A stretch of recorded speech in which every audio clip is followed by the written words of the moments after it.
Vidas Secas, crônica de Rubem Braga. Eu conheço o quarto onde Graciliano Ramos escreveu o romance Vidas Secas. Sei mais ou menos a situação em que ele escreveu. Essa situação determinou a própria estrutura do romance. Tem, portanto, a sua importância para o público. Quem pega o romance logo repara. Cada capítulo desse pequeno livro dispõe de uma certa autonomia e é capaz de viver por si mesmo. Pode ser lido em separado. É um conto. Esses contos se juntam e fazem um romance.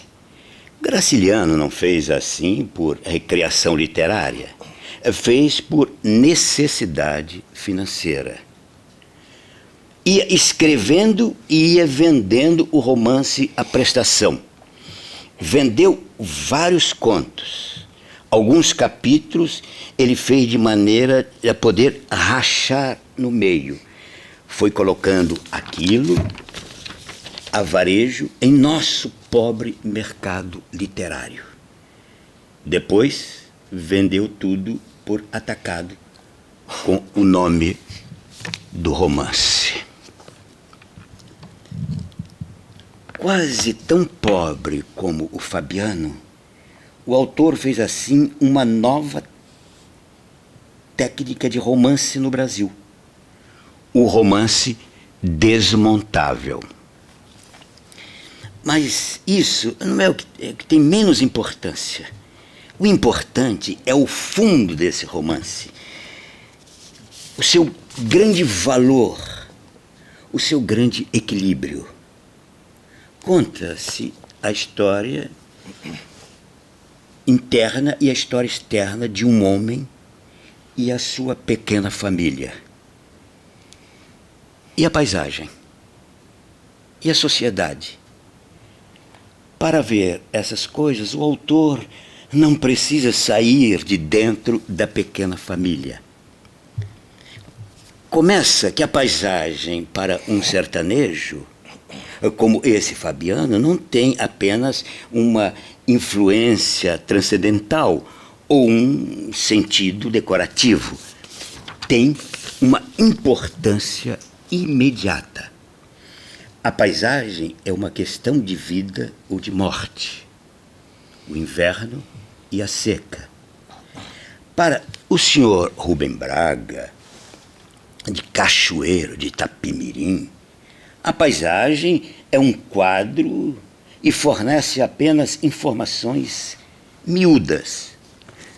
A influência da terra sobre ele é fraca, distante, lenta.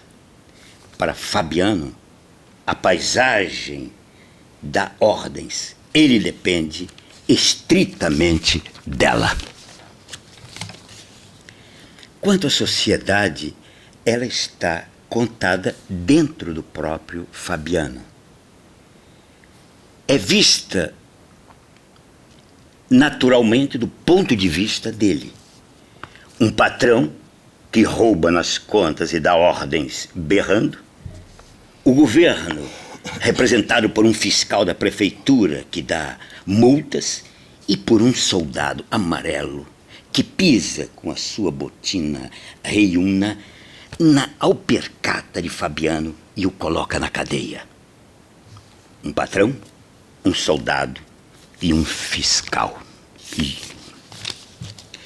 E pessoas da cidade que sabem falar coisas que ele não entende.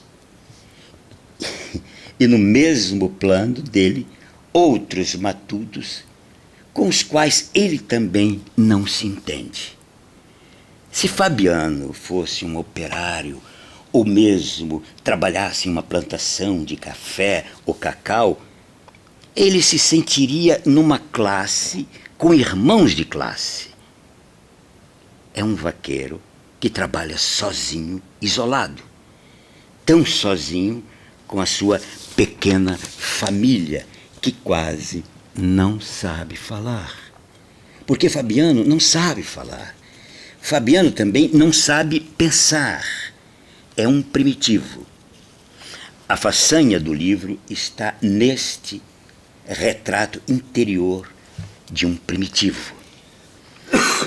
Como pensa esse homem que não sabe pensar? Sabe as coisas de um modo grosso e ao mesmo tempo agudo. Sabe que é preciso pensar, entender as coisas. E pensa com esforço, penosamente, sentindo raiva dessa necessidade de pensar. Tem raiva do filho que começa a fazer perguntas, começa a pensar e a querer obrigar o pai a pensar. Uma grande qualidade que o autor afirma nesse livro é a economia literária. Economia rigorosa e honesta. Escreve bem, mas não escreve um só momento do prazer de escrever bem.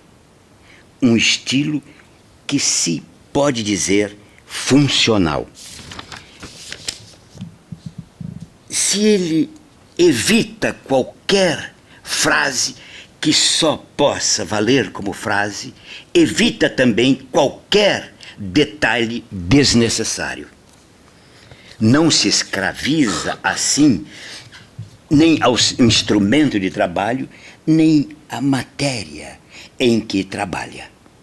Não faz inventários de fatos miudinhos e realistas na mostra e mostra a força da observação ou a capacidade de detalhar.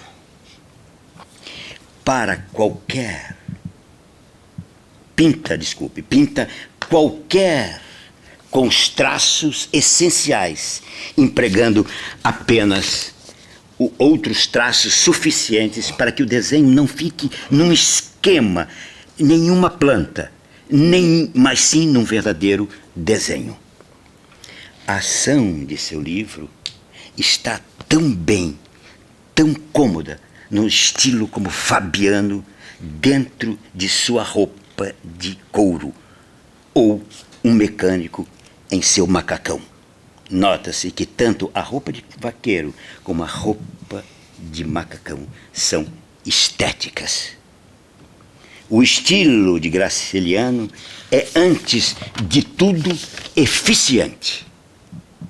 E com esse estilo, ele conta sobre Fabiano, a mulher, os filhos, a cachorra e a vida. Coisas certas, profundas e belas.